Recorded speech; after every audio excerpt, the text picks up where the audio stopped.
ভাই বাজার টাজার করছেন, কি অবস্থা বাজারে বলেন তো? বাজারে তো আমি খুব একটা যাই না, অনেক সময় যে আমাদের বাসার সামনে দিয়ে কিছু হকার টকার আসে, ওই যে ভ্যান ফেরিওয়ালা ভ্যান, ওগুলো থেকে আম্মার ডাইকা নিয়ে নেয়। এনে দামটা। আর শুক্রবারে হয়তো আমার ছোট ভাই একটু বাজারে যায় নামাজের পরে। আচ্ছা, যাক, বাজার নিয়ে আমি পরে কথা বলবো।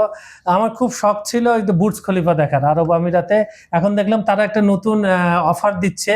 এটা কি কারণে অফার দিচ্ছে আমি হাসতেছি এটা বলার সময়, কারণ ইরান এটা অফার দিতে বাধ্য করছে। তাদের তো পর্যটন শিল্প মাটির সাথে মিশিয়ে দিছে আমার যতদূর ধারণা। তো এখন মনে হয় যাওয়া সহজ হবে কিছু। আরব আমিরাতে যেই ধরনের হামলা হয়েছে, এই হামলার কারণে ধরেন সব সারা বিশ্বের যে ভিআইপি সিআইপি অনেক বিজনেস অফিস ছিল, এই যে অ্যামাজন গুগল, অনেকের ডাটা লিঙ্ক মরুভূমির মধ্যে আছে গোপনে অফিস।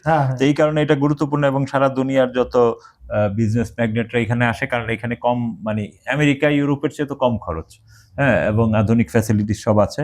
তো এখন ইরানিদের এই হামলার ফলে স্বাভাবিকভাবেই আরব আমিরাত অনেকটা খালি হয়ে গেছে, বিদেশি এইসব ব্যবসায়ীরা চলে যাচ্ছে, খোদ আরব ব্যবসায়ীরাও সরে যাচ্ছে। ওদের আবাসন খাত অনেক মার খেয়েছে। হ্যাঁ, অনেক মার খেয়েছে। আপনি ভারতের চলচ্চিত্র অঙ্গনের শাহরুখ খান, শাহরুখ খান, আমির খান সবারই নায়িকাদেরও এখানে বিনিয়োগ আছে প্রচুর অ্যাপার্টমেন্ট, এবং বাংলাদেশ থেকেও বিভিন্ন সরকারের, গত সরকার আমলে যারা ব্ল্যাক মানি অর্জন করছে তারাও এখানে গিয়ে প্রচুর, বর্তমানে শেখ হাসিনা আমলে সরকার। হ্যাঁ, তো এখন ওইখানে তারা একটা 5 বছর মেয়াদী নতুন মাল্টিপল ভিসা চালু করেছে। এইটা হলো আপনার আবেদন করতে হলে আপনার যে সরকারি কাগজপত্র, আপনার ব্যাংকে 6 মাস যাবত অন্তত $4000 আছে এরকম স্টেটমেন্ট সহ, আরো অন্যান্য যে কাগজপত্র লাগে, রিটার্ন বিমান টিকিট, হ্যাঁ, তাহলে আপনি যেতে পারবেন, আপনার তো আরো বেশি না, এত টাকা আমার নাই। হ্যাঁ, আমি এত টাকার অধিকারী না। এবং এই 5 বছর চালু করছে এটা দুবাই আর কি। এখন থেকে যে কোনো নাগরিক এই ভিসার মাধ্যমে একাধিকবার, মানে মাল্টিপল, তো বছরে যতবার খুশি, তো কোনোবারই টোটালি 180 দিনের বেশি কেউ থাকতে পারবেন না, এবং একবার গিয়ে আপনি 90 দিন সর্বোচ্চ থাকতে পারবেন।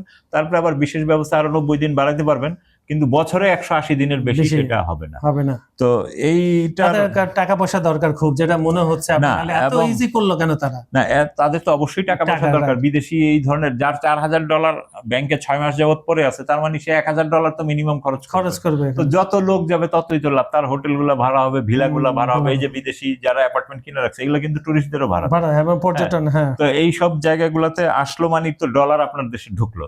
তো তারা এখন এটা চাচ্ছে, খালি তেলের উপর তো তারা একভাবে নির্ভর করে না।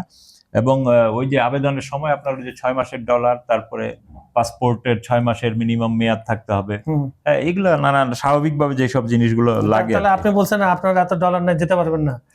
না, আমাদের দেশের অনেকেই যেতে পারে। আমাদের দেশের আমি একটু চেক করে নিই এখন। ছোট ভাই একটু দাও তো মোবাইলটা, আমার ব্যাংকে কত টাকা আছে আমি একটু দেখে নিই। এই নতুন ভিসা নীতি আন্তর্জাতিক ব্যবসায়িক ভ্রমণকারী এবং পর্যটকদের দীর্ঘমেয়াদী পরিকল্পনা বাস্তবায়নে সহায়ক হবে। আমার তো আরো নাই।